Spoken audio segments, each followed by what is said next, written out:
Salve, salve, seguidoras e seguidores do Siga Direito. Um prazer estar aqui com vocês novamente, junto com meus amigos Felipe, Marcão e hoje com um convidado especialíssimo, Dr. Paulo Vinícius Quintela de Almeida, promotor de justiça do Ministério Público aqui do Distrito Federal. Uma honra tê-lo conosco, meu amigo. Prazer é todo meu. Obrigado pelo convite aí de vocês. Coisa boa, doutor Paulo. Mas ele falou pra gente chamar de Paulo mesmo, né? Deve para tirar aquela formalidade do canal, sim, né? A gente costuma normalmente perguntar como é que foi a sua trajetória, como se deu a vontade de entrar para o Ministério Público, enfim. Conta um pouquinho dessa história aí para os nossos seguidores. Então, primeiro de tudo também parabéns pelo canal de vocês, pelo espírito de difusão do conhecimento, né? Que vocês levam conhecimento para tanta gente de questões práticas do dia a dia. Tem um programa, inclusive, recente, bem bacana sobre isso, da importância de difundir o conhecimento. E sobre a minha trajetória, eu fiz a minha faculdade de Direito em Salvador, né, na Universidade Federal da Bahia. Enquanto ainda era estudante, eu fiz o concurso para a Justiça Federal, fui técnico da Justiça Federal também, bacana, na seção judiciária da Bahia. No serviço público adquiri bastante experiência, enfim, desde o começo de trabalho de uma vara, e cultivei o sonho realmente de fazer outros concursos e acabei vindo para Brasília por questões inclusive familiares. Meus irmãos vieram para cá por diferentes razões, para ficar perto dos meus irmãos, e também sabendo que Brasília é uma cidade realmente encantadora, acabei deixando o mar, me encantando aqui pelo Cerrado, e abracei também o concurso do Ministério Público do Distrito Federal e Territórios, que tem uma estrutura muito boa, assim. A justiça também do Distrito Federal, ela é diferenciada no Brasil, isso tem que ser reconhecido, pode ser apontado.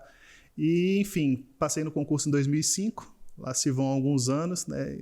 Transitei entre várias promotorias, inclusive na promotoria de família, né? Que vocês me convidaram aqui para abordar algumas questões disso.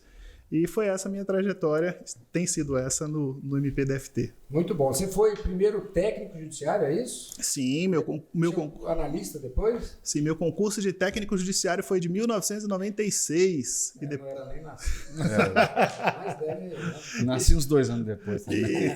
E depois... Olha a mentira na frente de um promotor, hein? Cuidado, hein? Aí já conheço.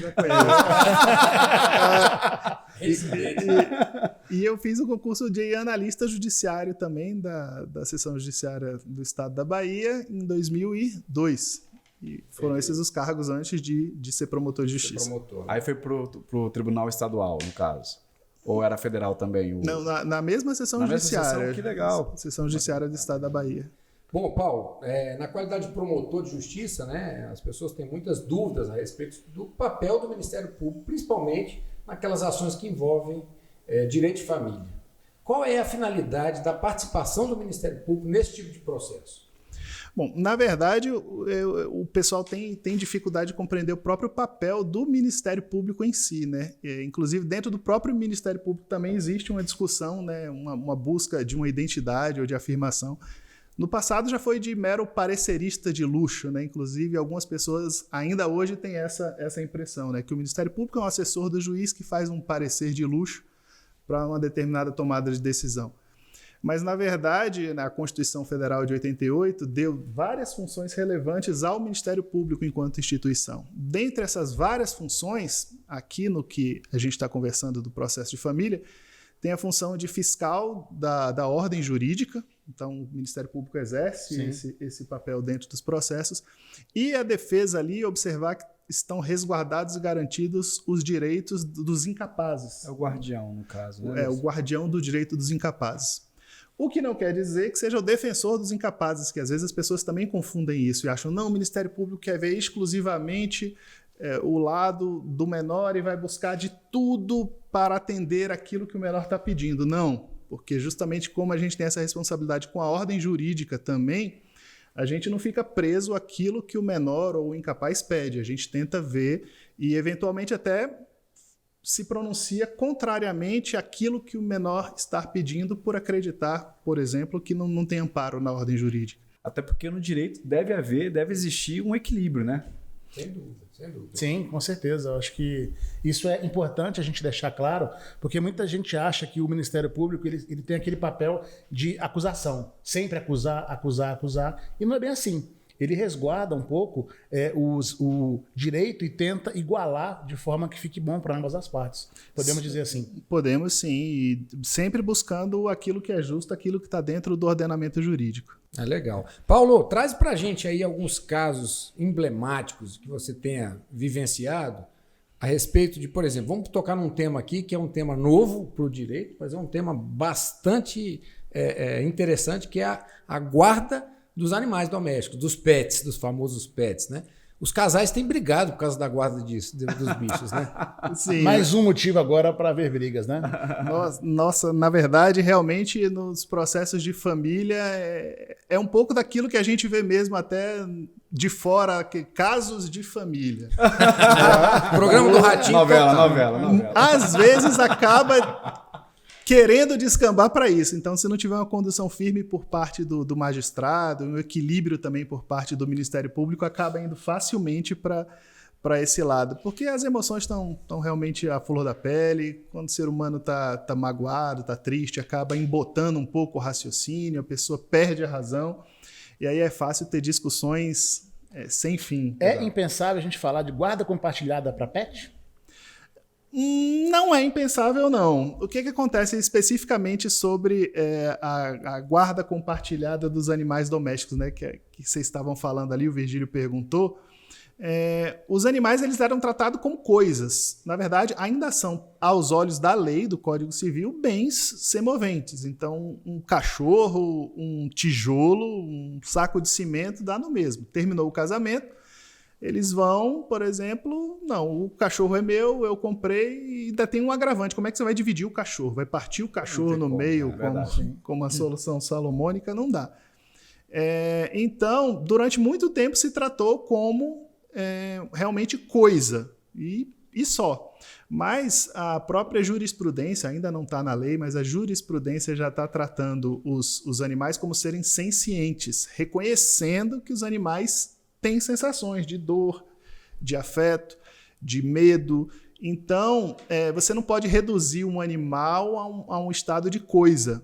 E aí, realmente, tem sido levado com seriedade no judiciário, durante até os divórcios, o rompimento das uniões estáveis, quem vai ficar com a guarda. Eu coloco sempre entre aspas, porque não é exatamente tecnicamente uma guarda, mas tem sido tomadas decisões, inclusive pelo Superior Tribunal de Justiça, reconhecendo, por exemplo, o direito de quem saiu de casa de continuar convivendo com o animal, reconhecendo dias e horários para justamente saber que aquilo é importante para o animal e muitas vezes importante para o ser humano. É exatamente esse ponto que eu ia chegar. Na verdade, é relevante até mesmo para os dois, né? Não, eu preciso do cachorro porque é uma companhia também, não deixa de ser uma companhia. Tem casais que não têm filho. Exatamente. Tem o pet e eles utilizam desse artifício para poder ficar com o pet porque não tem um filho, né? Sim. Então, isso é muito... O direito de família ele vem evoluindo muito e se baseando muito o peso no afeto entre as relações. E assim, uma coisa que ninguém duvida é que um animal doméstico, um gato, um cachorro, ele desenvolve essa relação de afeto bem próxima com o ser humano e tem inclusive a troca, né? Então realmente os dois precisam. Tem a troca, verdade. E as decisões têm caminhado em que sentido? O juiz tem tentado, analisando as provas dos autos, construir ali a solução, tomar uma solução que resguarde o interesse de ambos os donos, né, os tutores, como estão preferindo dizer hoje em dia, dos animais domésticos, e também o interesse do próprio animal doméstico. Então varia muito de caso a caso, da realidade muito específico. Muito específico. Por exemplo, uma mulher continua morando numa casa grande, com uma área verde enorme.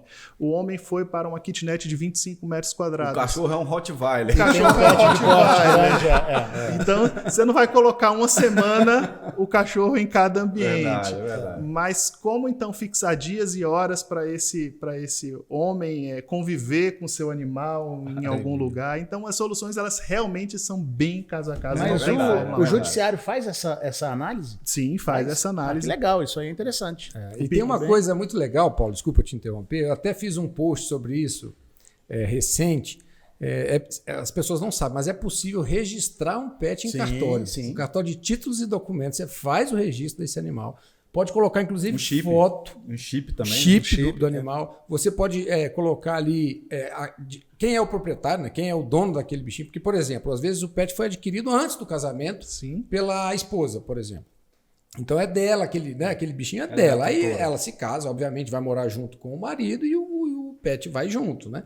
Mas ela fazendo esse registro, ela consegue provar que ele já pertencia a ela antes do casamento. Isso pode ajudar, né? Na hora de definir. Eu estava aqui pensando justamente isso, a importância de se documentar as questões, porque facilita demais. Uma prova dessa vindo num processo Prova não vai ter documental é difícil. não vai ter muita discussão. Muito bom. Difícil contestar. Paulo, vamos lá, vamos caminhar aqui, porque tem muitas dúvidas que o pessoal está encaminhando para a gente, tá? Sim, pessoal, os nossos seguidores e nossas seguidoras mandaram algumas dúvidas bem interessantes aqui. Vamos falar aqui de uma questão interessante que diz respeito à guarda de uma criança, por exemplo, quando ela é deferida aos avós, né? Porque normalmente o poder familiar e a guarda compete aos pais. Sim. Mas em algumas circunstâncias, essa guarda pode ser atribuída aos avós. Como é que funciona isso aí?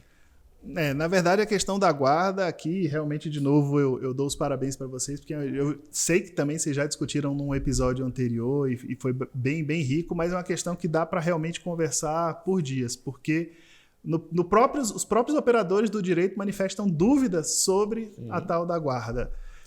Mas, basicamente, né, existe a guarda unilateral e a guarda compartilhada. A guarda unilateral... Na verdade, o que seria até, antes de tudo, a guarda? A guarda é o dever de dirigir a educação, de dar assistência moral e material para o menor. E isso compete aos pais, como o Virgílio bem falou. Só que, em determinadas situações, quando os pais estão ausentes ou impedidos de exercer o poder familiar, exercer a guarda, aí você precisa que alguém seja o guardião daquela criança. Quem vai ser? O avô? A avó? Na verdade, para tomar essa decisão, o judiciário sempre analisa a pessoa que tem melhores condições de exercer a guarda. E condições, muita gente acha que é condição financeira, e não é. É quem pode prestar essa assistência moral, material. Interessantíssimo esse ponto. Interessante, até porque é muito bom, porque assim, às vezes, né, a título de exemplo, um pai que trabalha ganha muito dinheiro e a mãe não trabalha, por exemplo. Aí mas eu trabalho, eu posso manter o garoto. Nossa. E não é, porque assim, já que a mãe não está trabalhando, ela sim consegue ter ficar o dia inteiro com a criança, dar essa assistência, exercer E muitas vezes ele ganha muito mais dinheiro, mas passa 20 dias fora e a criança fica com uma secretária em casa. Então, né? Muito bom. Sim, nas ações de família, o juiz ele tem um instrumento que ele é fantástico, que são os estudos psicossociais, os pareceres técnicos psicossociais, que muita gente, inclusive, não sabe que existe ou esquece que existe e ainda acha que processo de guarda se decide com base em prova testemunhal. É assim, eu vou pedir a guarda e eu vou levar um monte de testemunha para falar mal dele. Entendi. E ele, pela parte dele, fala, eu vou pedir a guarda para mim e vou levar um monte de testemunha para falar mal dela. E, na verdade, já foi assim no passado. No passado, infelizmente, não muito distante, era curioso, porque não tinha os estudos psicossociais, os setores de estudo psicossocial organizados.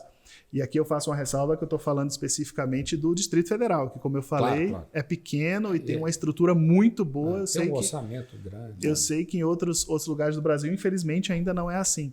Mas o juiz, para tomar essa decisão, ele não senta ali uma criança, pergunta e toma a decisão. Vão os assistentes sociais, vão os psicólogos, conversam com todos os envolvidos e apresentam esse parecer técnico psicossocial, sugerindo e mencionando pontos relevantes para o juiz tomar a decisão dele, para o Ministério Público também tomar formar o convencimento dele do que ele vai pedir, pelo que ele vai brigar naquele processo. Então, em termos de guarda, quem tem as melhores condições de exercer essa direção e como exercer essa direção, assistência material, moral, espiritual? Muitas vezes são os avós, como o Virgílio falou. Exatamente. Por diversas razões, até culturais no Brasil, aqui a gente tem uma tendência, não é uma regra, mas é uma tendência de que as famílias permaneçam unidas e que os filhos acabem ajudando seus filhos, que acabam ajudando os netos. Não é em todo mundo que é assim. Então, muitas vezes, quando o pai e a mãe faltam, você apela para os avós exercerem a guarda. Eu tenho uma dúvida, e não necessariamente você precisa até expor a sua opinião, porque até para isso você precisa lidar, e cada caso é um caso, mas o lar de referência, por exemplo, da criança, né? Às vezes, quando a guarda é compartilhada, há uma dúvida, tá? Mas a guarda é compartilhada, então a criança terá 2 lares de referência? Como isso funciona? Como o judiciário tem visto hoje o próprio lar de referência da criança? Tá. O que o Código Civil fala é que a guarda ela não exclui a necessidade de regulamentar um lar de referência, né? O que ocorre com a guarda compartilhada? Que ambos são detentores desse poder-dever de exercer a guarda do filho, né? Porque antigamente, como até vocês falaram no episódio anterior que eu vi de forma brilhante, a regra era unilateral e por que não dizer materna? Era assim e acabou. Separou, a mulher fica com o filho e pronto. Aí se evoluiu para guarda compartilhada. Não, o pai também pode pedir, né? Então, mas ainda era uma exceção. Enfim, o entendimento evoluiu e a guarda compartilhada hoje ela é a regra. Só quando não for recomendada por razões muito excepcionais, o pai e a mãe vão deixar, ou a mãe vão deixar de exercer a guarda do filho. Mas ainda assim se fixa um lar de referência. Culturalmente, no Distrito Federal, pelo menos, ainda na maioria dos casos do que eu vejo na praxe forense, o que se pede a guarda compartilhada é o lar de referência materno. Mas eu já vejo várias decisões com lar de referência paterno. Mas o que importa é que a divisão de tempo é que você tende a, dentro do possível, dentro da realidade de cada família, ser mais ou menos equivalente. Entendi. O que eu queria levantar, voltando um pouquinho nos avós, qual que é a preferência, se é que existe? Os avós maternos ou os avós paternos? Fala um pouquinho sobre isso. Não tem nenhum tipo de preferência sobre qual materno em detrimento de paterno ou vice-versa. Como eu falei, cada processo de guarda, todo promotor, todo juiz abre e olha e analisa qual é a decisão que vai melhor atender o interesse da criança. E vai ficar com a minha mãe, isso não existe. Não existe. Vai ficar com a sua mãe se a sua mãe for a pessoa mais indicada. Pode ser que seja... E como você próprio disse, não é a questão econômica também que vai, de fato... Prevalecer nessa decisão, né? Exatamente. Uma coisa que é muito cultural ainda no Brasil e até pitoresca é a tal da guarda para fins previdenciários, né? Que é o que se fala disso. Esse é um ponto importantíssimo, hein? Existe ainda um avô, uma avó que recebe normalmente uma aposentadoria do INSS ou uma pensão de algum órgão ou instituição pública, e aí o pessoal já começa a pensar, nossa, enfim, quando falecer, muitas vezes os filhos maiores de idade, inclusive, de meia idade e tudo, ficam pendurados nesses rendimentos, enfim. Tem vários estudos e reportagens de pesquisa sobre o peso que os idosos no Brasil estão sentindo de sustentar algumas gerações, né, quando deveriam estar descansando na velhice, mas enfim. Verdade. Então, ficam naquela, eu vou passar a guarda do meu filho para minha mãe, para não perder a pensão do governo quando ela ou ele se for, né? É o que se chama de guarda para fins previdenciários. Na verdade, não existe isso, pelo menos não legalmente, não juridicamente. Já peguei dezenas de processos em que se percebia isso nitidamente. Da leitura da petição, você já percebia, meu Deus, isso aqui não é ação de guarda. Porque a guarda, como eu falei, é para quando o pai e a mãe estão faltando, você nomeia alguém, que pode ser o avô, pode ser o tio, pode ser até um estranho da família, em muitos casos um estranho por razões várias do mundo, um vizinho que ajudou a criar a criança desde pequeno e agora está na adolescência. Muitas vezes a guarda pode ser deferida a alguém fora da família sanguínea. Você pode fazer por escritura pública, né? A escritura pública de nomeação de tutor, por testamento. No caso de tutela, sim. E aí, quando o juiz ele vai decidir, ele olha isso. Eu peguei um caso, por exemplo, pitoresco, que uma determinada é uma ação consensual de modificação de guarda, a mãe e o pai da criança concordando que a guarda ia ser exercida pela avó materna da criança. Aí eu fui ler, todo mundo morava exatamente no mesmo endereço. Qual o sentido, né? O objetivo era os vencimentos da avó, Aí, né? aí eu pedi para esclarecer como promotor de justiça, falei, excelentíssimo juiz, peça por favor para esclarecer qual é a necessidade dessa alteração de guarda e qual é a circunstância que está impedindo o pai e a mãe De exercer. de exercer a guarda. E aí respondeu que a jovem ela tinha 20 anos, estava estudando para concurso e por isso não podia se dedicar tanto a cuidar do próprio filho. Né? Eu fiz a manifestação, obviamente, pedindo para negar o pedido, falando que um avô, uma avó pode sim, de forma louvável, inclusive, ajudar na criação do filho. O que não quer dizer que vai ter a guarda do filho, que é uma coisa que tem um peso muito maior. E precisa do estudo psicossocial em grande parte dos casos para dirimir aquela dúvida. Muitas vezes as pessoas não ficam felizes não, viu? Quando pede... resultado, né? Ou quando o Ministério Público pede para esclarecer, pô, tá todo mundo de acordo, por que o Ministério Público tá criando o caso? Mas, na verdade, assim, a gente tem esse papel de fiscal da ordem jurídica. Exato. E também não sei até que ponto a defesa do interesse do menor, até que ponto ia ser tão interessante ele crescer e saber que os pais não tinham a guarda dele. Muito bem colocado, verdade. Enfim. Meus amigos, olha só, a gente vai fazer um corte no vídeo aqui, o papo está muito bom, tem muitas perguntas ainda, então a gente vai fracionar esse programa em 2 e a gente se despede então dessa participação especialíssima do Paulo, que volta no próximo episódio aqui do Siga Direito. Muito obrigado, meu amigo. É o seguinte, você que está assistindo esse vídeo, compartilhe, ative as notificações, não deixe de compartilhar com seus amigos. Siga a gente nas principais redes sociais e fique sempre por dentro.